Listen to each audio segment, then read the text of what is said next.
Yeah, I was actually 30 years old when I did Alaipayuthe. And I'm surprised. I look at my ability to dance or how I've performed as an actor in that, and I cringe. I'm like, Yennada, how did you manage to survive these many years? Tell me one person in Tamil Nadu who's not looking forward to thug life. There are things that I would want to do as a father that I'm unable to do because of my profession.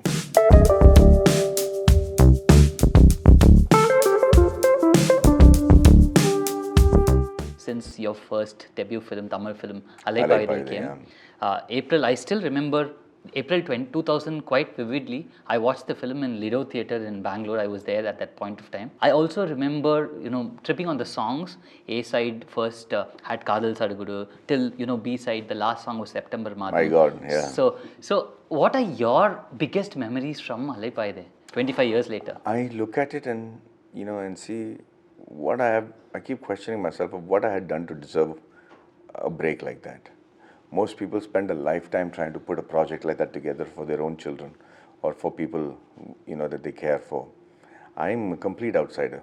I was from Bombay, and to have Mani sir as my debut director, P.C. Sriram and A.R. Rahman and Shalini and Thamodharan and Sabu Siral, all these people, Farah Khan, A.R. Rahman. It's not something that you can put together by design for an absolute rant newcomer to the industry, right? As a debut film. So today I look back at it as an amazing, extraordinary, confluence of stars and coincidences that happened that I could become a hero in a film like that, which is a love story. And I was 30 years old. Yeah, I was actually 30 years old when I did Alaipayuthe. And I look back at it with fear sometimes, saying, what if that had not happened? Or what if I had failed with that sort of a combination? Or what? And I'm surprised. I look at my ability to dance or how I've performed as an actor in that, and I cringe.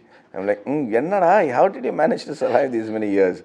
So if you ask me whether it's a pleasant memory, I would like to say that it's of mixed emotions. One most overwhelming emotion that I feel is a sense of gratitude. That is most overwhelming. Like, I just don't know how to thank the people involved and how to thank Mani sir or Rahman or anybody for having done that for me. But then, based on 25 years of experience of what I know now, which I didn't know then, I also cringe. I'm saying, how did you manage to survive? So why did you think Mani sir selected you for that role? Do you look back, do you ask him at some point of time? I don't think No, I've never actually asked him that. With Mani sir, my equation is of a raw fan. I'm just there. We are on friendly terms and we fight and argue. But I don't think Mr. Mani sir, or Mani sir, like I call him, is a nostalgic kind of guy who likes to dwell in the past and stuff. He's a very forward-looking guy. So having a relatable heart-to-heart conversation is not what Mani sir prefers, in my opinion. Right. Because you're talking about Mani sir looking forward, he's doing Thug Life with Kamal sir. Yeah. And these two are very close to your heart. You've done Anbeshwam with Kamal sir, and of course you look up to him. You obviously, Mani Ratnam is your guru. How much are you looking forward to Thug Life, Maddie? Tell me one person in Tamil Nadu who's not looking forward to Thug Life. These are legends. It also comes with a great responsibility. You've created extraordinary movies like Nayakan and stuff that, is still in the top 100 films and made in the world. So that expectation is going to be that high. But I have a feeling that with so much of experience and armed with such talent as they both are, then we are going to be treated to something that is super exceptional. Looking forward to that. Maddie, you are busy with Hindi films, you have a web series, you are invested in this app, and you're doing so many things in that sense. But there is still the Tamil actor Maddie to look forward to, because the test is coming on OTT soon. I think Mithran Jawahar, Adishta Sali is also somewhere on the lines. How are those projects coming along? Oh, they're all, test, as you know, is coming around very quickly. They'll announce the date, and that's going to happen. All the other films, including Adishta Sali, are completed. And I have done, I think between 2011 to 23, I've done barely 4 films, which is not a right amount of films to be done in 14 years. But I think I'm more than made up for it in the last 2. I've done 9. So there'll be a bevy of releases back to back. And what's with you and biopics? Because we met last during Rocketry, which was based on Nambi Narayanan's life, and now I hear you're doing a biopic on G.D. G.D. Naidu. Naidu, yeah. So why G.D. Naidu, and how inspirational was that subject? I've always found unsung heroes to be a very unfortunate state of affairs. That is one. And secondly, as people involved with science and technology, and somebody like G.D. Naidu, who is considered the Edison of India, him not being talked about or mentioned worldwide was for me, enough motivation to say I want to do that. But I think I'm done with biopics. This will probably be the last biopic I do. I want to go make stories about progressive India now, which I think are few and far between. That will be my intent. A lot of people don't know that you have also moved to Dubai. You were also staying in Dubai, and you moved to India, of course, for shoots, for work, and all that. I think you moved during COVID and during the lockdown phase, Maddie. How, when you look back in these 5 years and your move to Dubai, how do you look back at that decision? It was an essential decision and taken at the right minute because Vedant was going through a growth spurt as a teenager, and not having a pool to swim would mean the end of his international swim career. So Sarita and I were very, very hassled because all the pools in Bombay, in fact all over India, were closed. And at the same time, countries like Germany and France and China had opened up their swimming pools and cordoned it off and made it a COVID-free zone, and they were asking the students to stay there for months together and train. And some of them broke the world record during the COVID period. It was something that Vedant couldn't afford to miss out on. So when we came to know that Dubai was open for swimming and people were conducting classes under strict supervision during the COVID time, Sarita just upped and left, and I followed her, and it was a good decision because Vedant excelled after that. And So- the Indian team was training there as well. So how do you look back in life in Dubai? How is it? How is Maddie on a typical day I in have- Dubai when you don't have shoots and things like that? Well, if you ask me, the marked difference in lifestyle is that I don't spend as many hours on the road as I do in Bombay and Chennai.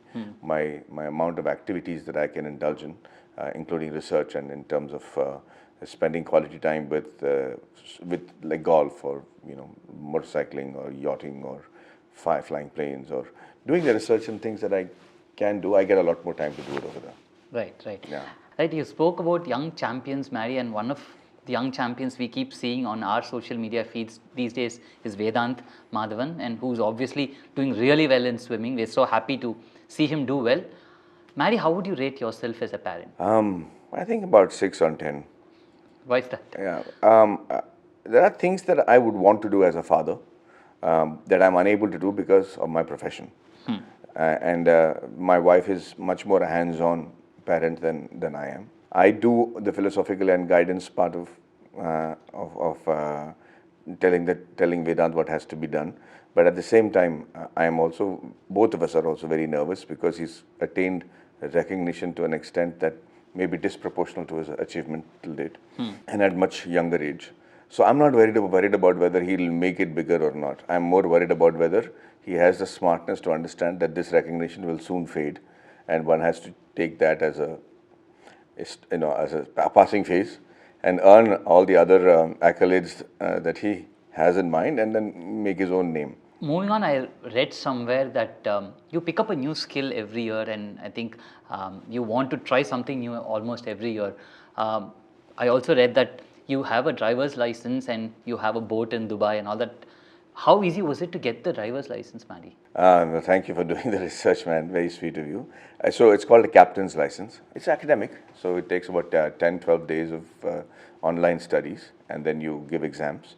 And then once you pass a written exam and the preliminaries, then you go out for a practical course where they teach you how to, most importantly, sailing managing the yacht when it's on the boat, especially a motor yacht, is very easy on the seas because it's a very slow moving object and it's not like a race car. But docking it is a completely different skill against the current, with the wind, without the wind, how you go in nose and how you go back, and using when to use every of those equipment just to bring the boat safely into dock without hitting the other boats. That's the biggest challenge. So you need quite amount of training for those skills.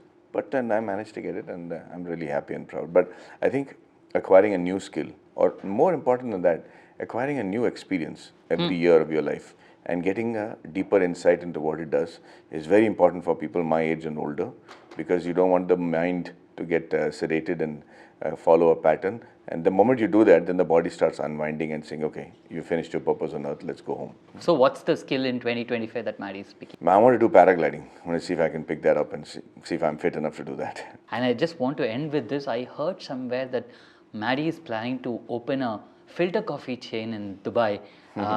So can we look forward to having coffee with Maddie in Dubai at some point of time? I really hope so. Not just in Dubai, I think in India, mostly first in India first. I think filter coffee has been far ignored as a coffee that around the world needs to be understood and experienced.